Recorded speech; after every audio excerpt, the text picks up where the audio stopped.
Today, it is common for leftists to advocate what can parsimoniously be called a sexual puritanism against what they perceive as sexual objectification and oppression of women.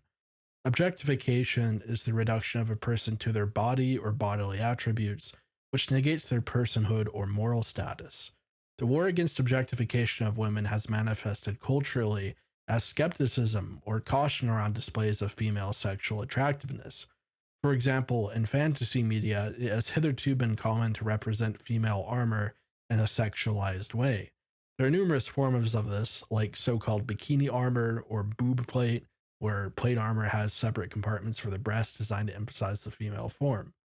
In recent years, feminists and other progressives have been demanding that women in fantasy be dressed more modestly and in a utilitarian fashion. In other words, in such a way as to minimize their sexual appeal to men, as well as their sexual expression in general. As Guillaume Fay says in Sex and Deviance, the first contradiction in feminism in the movement for the emancipation of women, clearly visible in feminist ideology, is the paradox in its view of the female body. This has been going on for decades. On one hand, they demand that women be allowed to reveal their charms, no longer to hide themselves, to liberate themselves from modesty, with modesty defended today by prudish Islam, to showcase their bodies. But on the other hand, they denounce the exploitation of women's bodies by the advertising and pornographic industries and by the media as a whole. They complain as if they had just made the discovery that men find women's bodies attractive, a square circle. Liberate our bodies, but don't let anyone look at us. Here I aim to understand exactly why this happens. Fay notes that part of the reason for this is the feminist rejection of natural femininity. This is the schizophrenic tendency of feminism, as he calls it, in which women reject their own identities and engage in an effort to masculinize or androgynize themselves. Journalist Jacqueline Remy took offense in his article featured in Marianne over sports commentators at the French Open tennis tournament who rhapsodized over the figures and charm of certain women's tennis champions, considering this an expression of contemptuous machismo. She was also scandalized that the publisher, Robert Laffont, released a guide to pretty women of Paris, which reviews the era's richest in feminine beauty. For a man to praise the beauty and charm of a woman is, it seems, macho and anti-feminist. This is the very worst vein of puritanical American feminism. A heterosexual man would not have thought of mentioning the attractiveness of a male sportsman, therefore he ought to speak of a sportsman in an asexual manner, as he would a male. The resentment of feminist muses at not having been born men is evident here. They are at war with femininity and feminine sexuality with their own sexuality. You can imagine their frustration. Is it insulting a woman to praise her beauty, her attractiveness? It is as if feminists are ashamed of feminine beauty. This rejection of feminine identity stems from the paradigm that sex-specific behaviors are culturally acquired rather than biologically driven. One is not born a woman, one becomes a woman, says Simone de Beauvoir.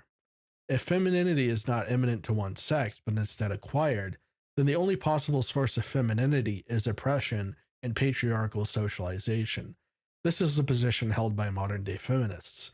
As such, traditional notions of feminine beauty and attractiveness, feminine charm, and feminine seduction are labeled as sexist, and women who exhibit a desire to be attractive or beautiful are accused of behaving according to a false consciousness imposed upon them by the patriarchy.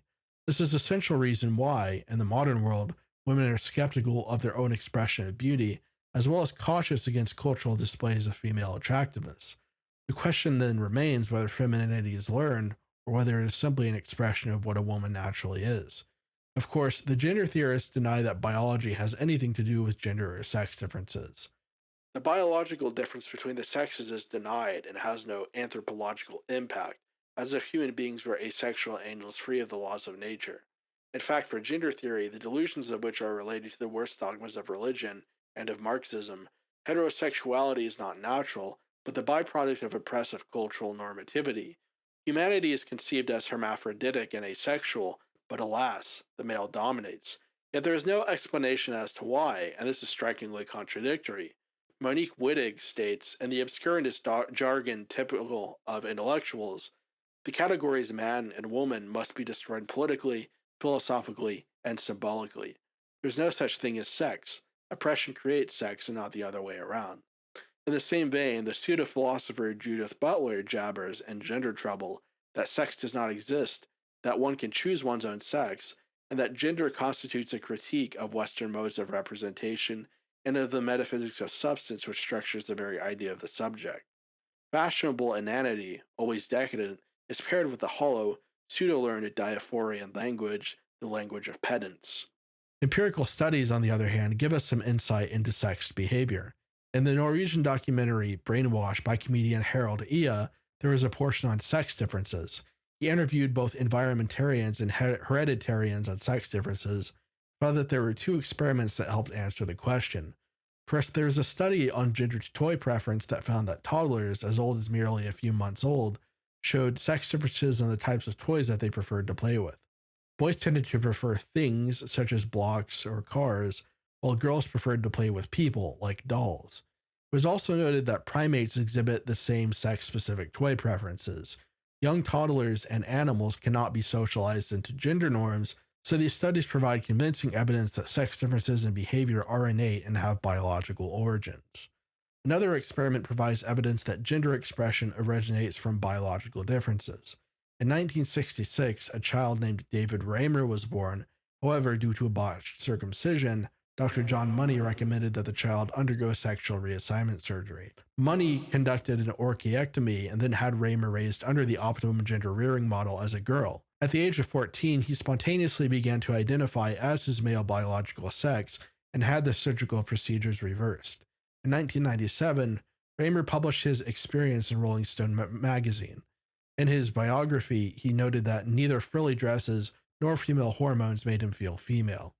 The John Money experiment stands as one of the most persuasive proofs that sex differences in behavior, as well as gender differences, are not the product of socialization. Rather, social models of gender are built around pre-existing biological differences. The effect of this conclusion, for our purposes, is to establish that the female desire to be attractive or beautiful to men is not the result of oppression nor socialization. Instead, it's an intrinsic, biologically evolved desire that forms a substantial part of feminine identity and sexuality.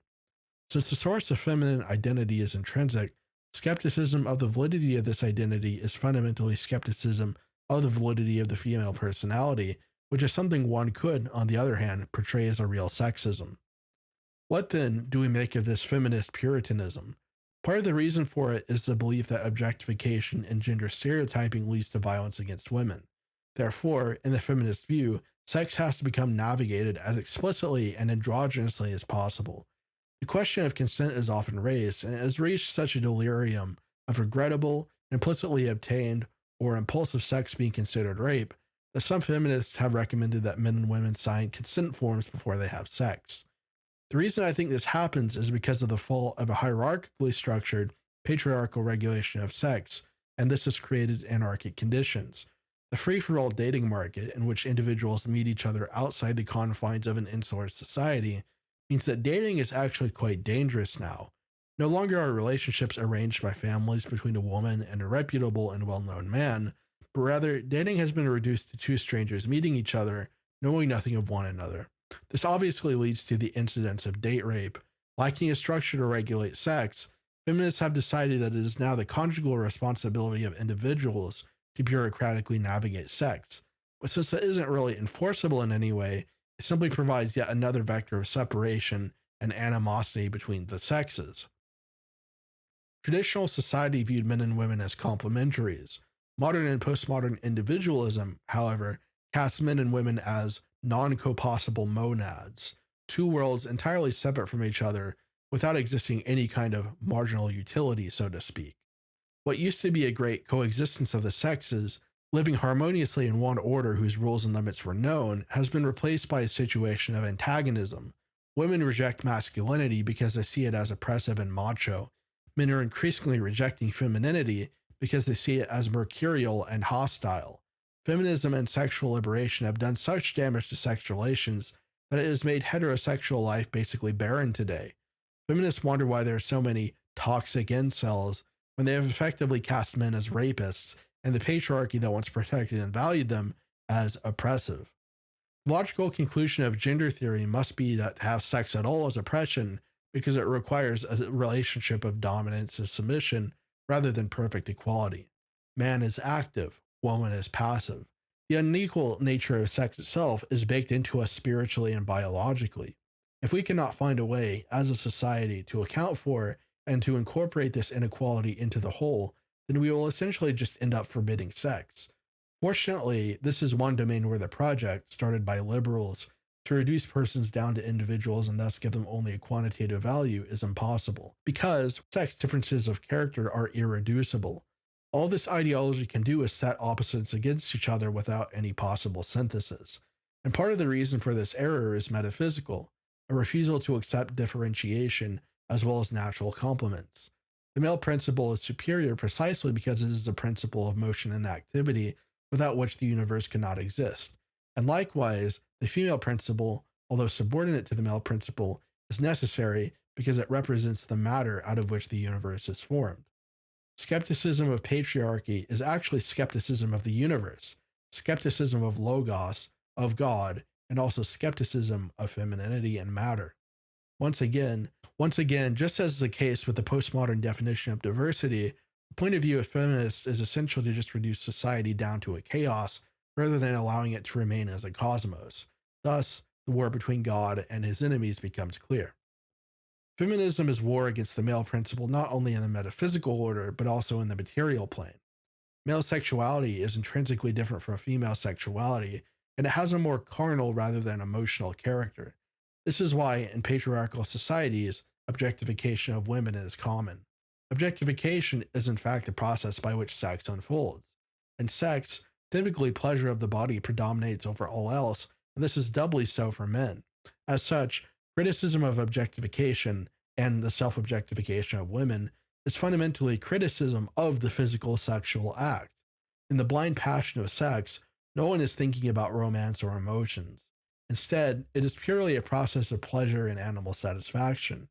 We might say romance is higher than sex, which is fair enough, but that romance can only take place if men and women stop fighting each other, which would require one to submit to the other, since their differences are, again, irreducible. As Charles Upton says in Dugin against Dugin, without hierarchical resolution where each conflicting element finds its natural place, the only possible result is total warfare. Feminism is sexual total warfare.